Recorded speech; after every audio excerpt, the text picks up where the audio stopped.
रायगडमध्ये एकही अवजड व उद्योग आला नाही. आदिती तटकरे यांची अनंत गीतेंवर दापोलीत टीका.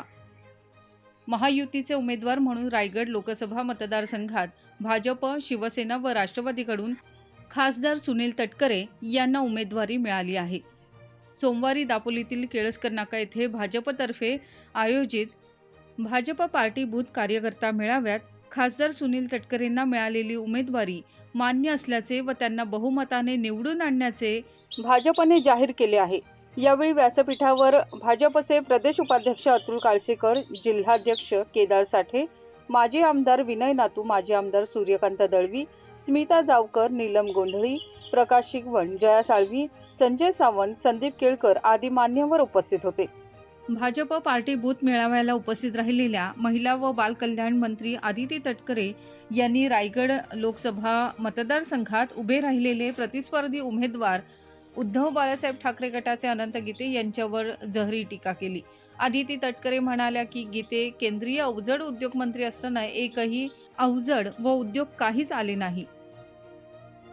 एका बाजूला महायुतीचा अधिकृतरित्या उमेदवार जाहीर होईपर्यंत आपले हे सगळे मतमतांतर होते, पण ज्या वेळेला महायुतीच्या उमेदवाराची अधिकृत घोषणा झाली त्यावेळेला पहिलं पाऊल सकारात्मक उचलणारा हा भारतीय जनता पक्षच होता.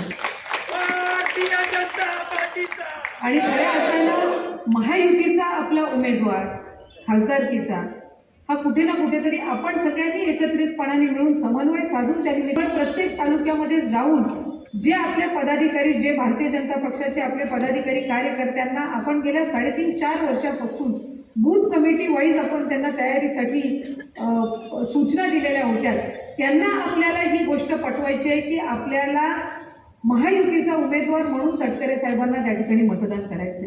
विकसित भारताचं स्वप्न जे पंतप्रधान मोदी साहेबांचं आपल्याला पूर्ण करायचंय, त्याच्यासाठी आपल्याला हात बळकट करायचे. या दृष्टिकोनातून आपण सर्वजण आज जमलेलो आहोत की आदरणीय तटकरे साहेब राष्ट्रवादी काँग्रेस पक्षाचे जरी अध्यक्ष असले, चिन्ह घड्याळ असलं तरी ते महायुतीचे उमेदवार आहेत आणि ते महायुतीचेच खासदार त्यानिमित्ताने असणार आहेत.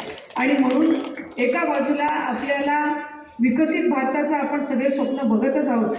ज्या वेळेला 400 पारचा नारा आपण त्या ठिकाणी ठेवलेला आहे, त्यावेळेला 45 पेक्षा अधिक खासदार आपल्याला या राज्यातून सुद्धा निवडून आणायचे. आणि म्हणूनच छत्रपती शिवाजी महाराजांच्या पदस्पर्शाने पावन झालेली रायगड भूमी आणि ही सर्व कोकण भूमी, इथून आपला शिलेदार आपल्याला दिल्लीला पाठवायचा आहे. यासाठी आपण सगळ्यांनी मिळून त्यानिमित्ताने काम करावं, अशीच मी कळकळीची विनंती आपल्या सगळ्यांना करते.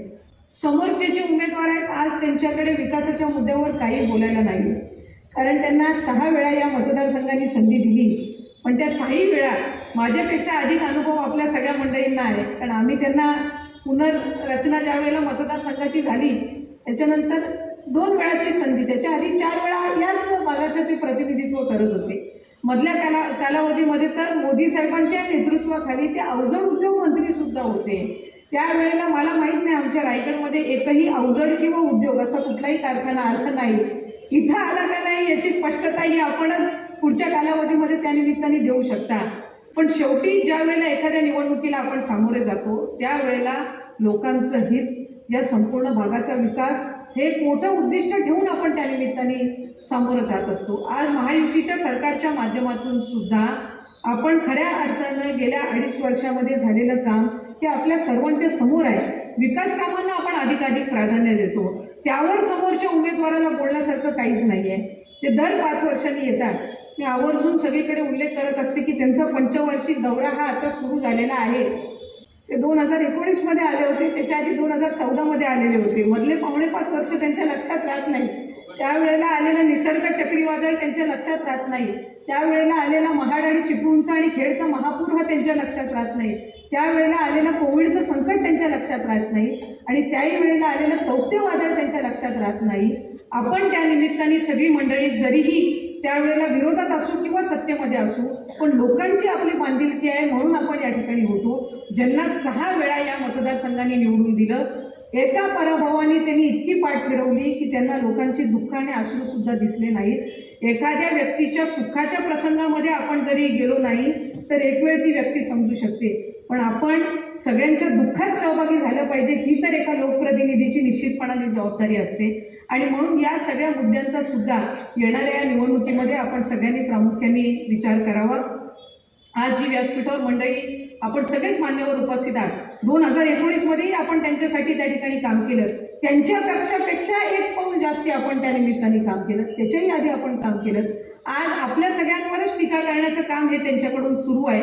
याचं कारण असं, त्यांच्या कार्यकाळामध्ये एकही विकास काम त्यांच्याकडे सांगण्यासारखं नाही, म्हणून दुसऱ्यांवर टीका करून आज कोण आपल्याला मतं देत आहे का, हा त्यांचा एक केविळवाणा प्रयत्न त्या निमित्ताने चालला आहे. पण माझी या ठिकाणी निश्चितपणाने खात्री आहे की नरेंद्र मोदी साहेबांच्या नेतृत्वाखाली गेल्या 10 वर्षापासून देशाचा जो विकास झालेला आहे, ही जी घौडदौड त्या निमित्ताने सुरू आहे, याला अधिक वेगवान आपल्याला त्या निमित्ताने करायचे. आणि म्हणून आपल्या या 32 रायगड लोकसभा मतदारसंघाचा एक हक्काचा शिलेदार त्या निमित्ताने आपल्याला दिल्लीला पाठवायचा आहे. आणि मी आवर्जून उल्लेख केल्याप्रमाणे आदरणीय तटकरे साहेब हे महायुतीचे खासदार म्हणून त्या ठिकाणी असणार आहेत.